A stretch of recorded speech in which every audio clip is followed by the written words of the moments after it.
Di episode kali ini kita akan banyak membahas mengenai kebutuhan kompetensi dan tren di dunia digital yang sudah menjadi bagian dari kehidupan kita sehari-hari. Bersama kita sudah hadir dua orang narasumber yang luar biasa ya, yang akan memberikan insight terkait dengan topik bahasan kita pada sore hari ini. Oke, sudah ada Kakak Orion Solang, software engineer dari Genius. Apa kabar hari ini? Terima kasih, luar biasa hari ini kabarnya. Mantap sekali ya.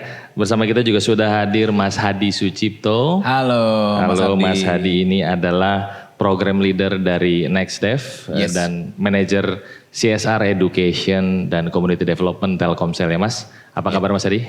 Baik, alhamdulillah. Mantap, luar biasa. Langsung saja kita akan lanjutkan bersama NextDev Sustain Beyond Expectation. Oke, saya akan masuk dulu kepada Kak Orion Solang ya, terkait dengan bahasan mengenai software engineer ya, dengan dunia digital ekosistem ya. Kira-kira menurut Kak Orion Solang nih ya, kan NextDever sudah banyak mendengar mengenai software engineer, tapi mungkin masih belum paham itu ya, software engineer itu apa. Boleh dijelaskan sedikit nggak Kak, software engineer itu apa? Oke, jadi software engineer itu adalah kalau di bagian startup itu ada di bagian product delivery. Kita yang istilahnya membangun produk dari startup tersebut yang melakukan programming sampai dari produknya, dari biasanya kita mengikuti spesifikasi dari orang produk kayak gimana maunya, terus kita realisasi itu sampai menjadi bentuk aplikasi yang bisa dipakai oleh user. Ini banyak nih Kak yang mau jadi seorang software engineer. Iya, saat ini kayaknya lumayan banyak ya, karena mungkin marketnya lagi hot gitu. Ya, jadi makanya kalau saya perhatikan lumayan banyak orang. Lagi banyak kebutuhan ya untuk lagi banyak kebutuhan. Ini ya. Dan demandnya dan supply-nya sementara lagi catch up ke demand yang lumayan tinggi saat ini. Oke, menarik sekali ya. Skill apa Kak yang harus dimiliki untuk menjadi seorang software engineer nih? Yang pertama mungkin bisa berpikir secara logis ya, dan problem solving. Dan mungkin kalau teman-teman biasa lihat belajar programming language, JavaScript, Java atau berbagai macam program language, tapi sebenarnya itu cuma sebagai alat aja untuk menerjemahkan pikiran kita ke dalam bentuk codingan. Jadi kita tetap perlu pokoknya bisa berpikir kritis, bisa memilah-milah masalah dari masalah besar sampai jadi kecil, kemudian bakal kita gambarkan itu dalam kode. Oke, gitu. Dalam kode ya. Jadi ini penting sekali ya kalau kita membuat digital startup atau membangun digital startup, peran software engineer ini sangat vital ya, peran kunci lah kurang lebih. Ya bisa dibilang begitu. Oke, kalau kita bicara digital startup nih Mas Hadi, kan erat kaitannya lagi banyak diomongin ya, state of the nation kayaknya ya, lagi banyak topik nasional ya, dengan program yang namanya NextDev ya. Mungkin juga banyak NextDever sudah tahu sekarang tahapan NextDev Talent Scouting itu tengah berlangsung ya. Mungkin boleh diceritakan sedikit Mas Hadi untuk NextDever, kira-kira rangkaian program NextDev selanjutnya setelah NextDev Talent Scouting itu apa aja Mas Hadi, boleh? Nah, talent scouting itu kan sebetulnya fase di mana NextDev ini kan sebagai program CSR menemukan ya, discover dan juga incubate gitu loh. Jadi kalau di talent scouting itu kan sesinya para startup itu untuk pitching, sehingga di hadapan nanti para judges akan ditemukan lah siapa kira-kira startup yang layak untuk masuk di akademi. Itu yang dikatakan bahwa staging berikutnya adalah akademi. Akademi itu sebenarnya nanti akan mengupas juga, bukan sebenarnya tepatnya adalah menginkubasi kan, program akademi itu kan menginkubasi dari para startup. Nah, jadi insight untuk para software engineer mungkin, karena kan pasti yang mendaftar di NextDev itu kan tidak melulu cuma CEO-nya doang gitu.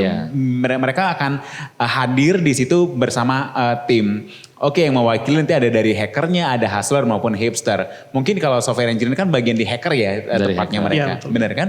Nah, jadi part di akademi itu tidak melulu hanya tentang bukan strategik bisnisnya doang. Walau kita kan bicaranya adalah bagaimana mereka menjadikan studi fundamental bisnis yang di company-nya gitu, di perusahaannya. Jadi justru ini sangat komprehensif termasuk tentang software engineer.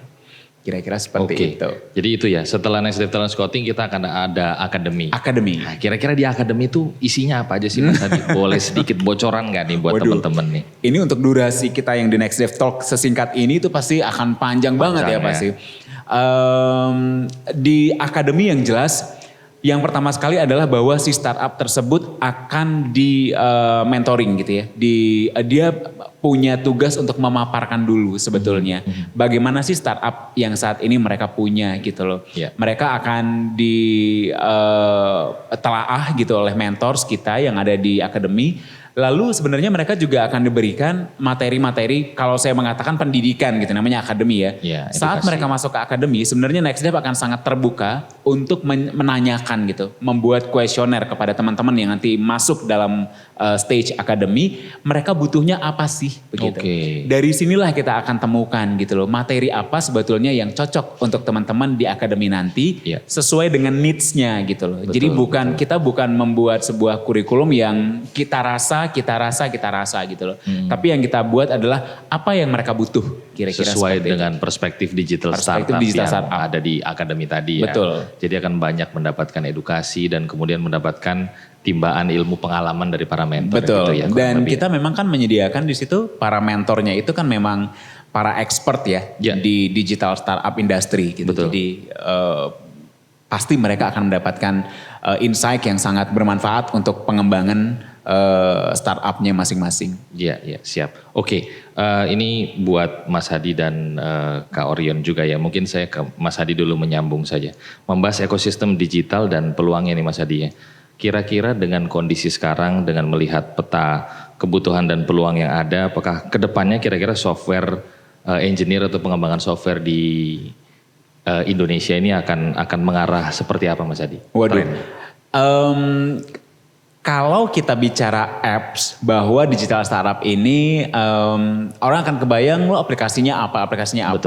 Meskipun tadi CEO memiliki perspektif bisnis bahwa saya memiliki sebuah pola potensi event itu apakah potensi market ataupun potensi social impact atau gabungan keduanya bahwa social impact yang juga bisa berpotensi untuk menjadi profitable, sebuah digital startup yang profitable, itu nggak akan terwujud kalau nggak ada si software engineer tadi gitu. Jadi memang ini as a team ya, as a team itu nggak akan ada yang bisa menjadikan ini sustain gitu kalau tidak saling mengisi gitu ya. UI UX di startup itu kan menjadi sesuatu yang penting gitu, dan semuanya terlibat gitu. Jadi kalau dikatakan apakah software engineer di Indonesia kedepannya akan seperti apa, tetap sangat butuh. Even mereka juga sekarang bahwa tech talent itu kan sebenarnya sangat dibutuhkan ya di Indonesia.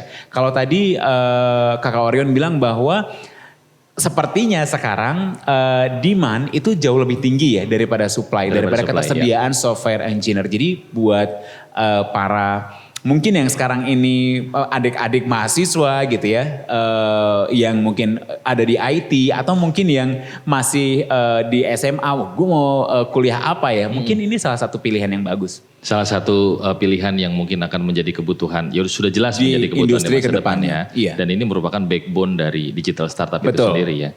Dengan kata lain kita bisa bilang bahwa ini kompetensi yang mungkin bisa menentukan persaingan digital startup ke depan. Bener banget Mas Abdi. Siap. Kak Orion gimana melihatnya Kak? Sebagai software engineer sendiri dan melihat yang tadi disampaikan Mas Hadi bahwa potensi masih terbentang ke depan. Gimana Kak Orion melihatnya? Apakah sependapat atau ada tambahan yang lain?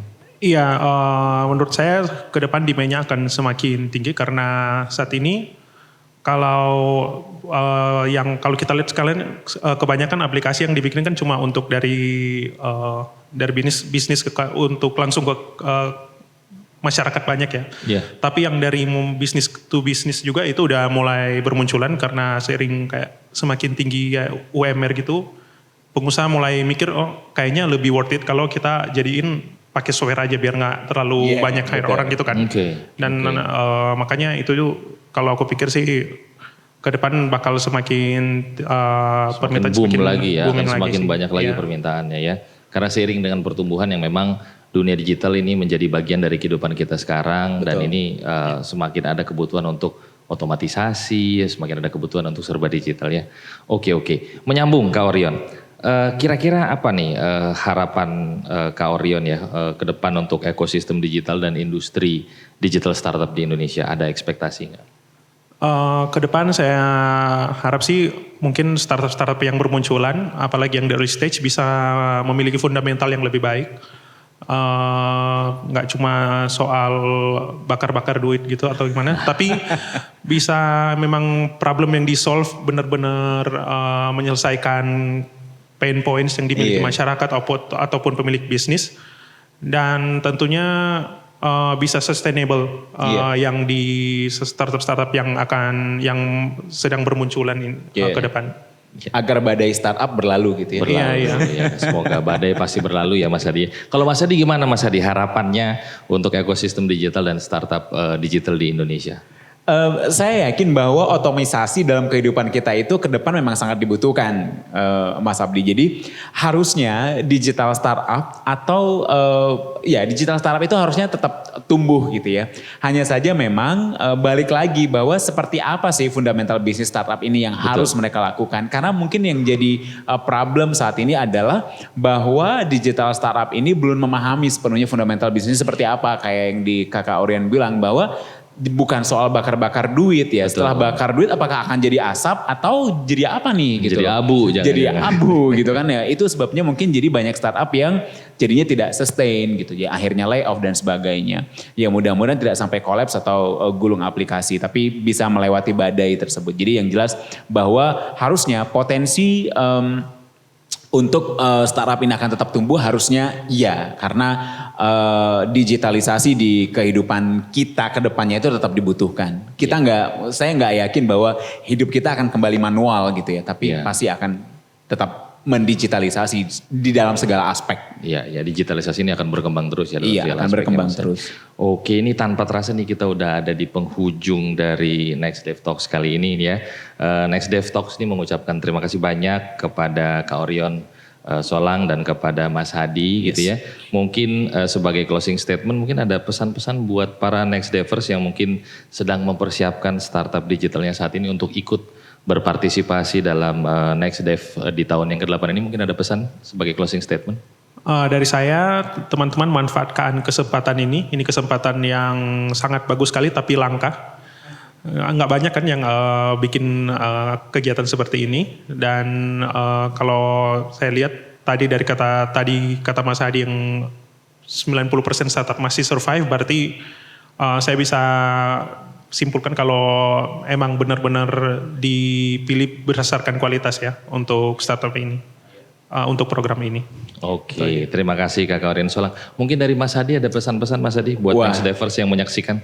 Untuk Next Devers yang digital startup enthusiast yang belum mendaftar di Next Dev sebaiknya segera mendaftar. Ini mungkin tayangan ini kan mungkin bisa disaksikan sudah melewati dari masa submissionnya Next Dev ya. Tapi kita harapkan bahwa yang nanti masuk di Next Dev itu akan bisa mendapatkan ilmu yang sangat banyak banget. Jadi tetap fokus untuk ikut di Next Dev, dan yang sudah mendaftar benar-benar memiliki komitmen untuk ikut di program ini, karena ini merupakan program CSR Telkomsel yang sampai saat ini masih tetap sustain programnya dibanding dengan mungkin mungkin perusahaan lain yang mungkin tidak sekomit Telkomsel yang masih tetap melanjutkan sebuah program CSR untuk tetap menginkubasi early stage digital startup yang ada di Indonesia. Ini hingga tahun ke-8 nih Mas Hadi. Udah tahun ke-8 Luar soalnya. Luar biasa ya. Oke, kita doakan semoga Next Dev tetap terus berjalan, continue mendukung digital startup Indonesia. Terima kasih Mas Hadi. Nah, untuk Next Devers yang sedang menyaksikan, jangan lupa untuk subscribe official YouTube channel dan official sosial media Next Dev, Instagram, TikTok, Twitter, Facebook, dan LinkedIn account untuk update informasi menarik seputar program Next Dev dan dunia startup digital. Jangan lupa pendaftaran Next Dev Talent Scouting masih dibuka hingga tanggal 10 November. Jadi buruan daftar, segera daftar, jangan sampai ketinggalan. Terima kasih, sampai berjumpa di Next Dev Talks episode selanjutnya. Saya Abdi Sastra signing off. Next Dev, sustain beyond expectation. Bye-bye. Next Dev, sustain beyond expectation.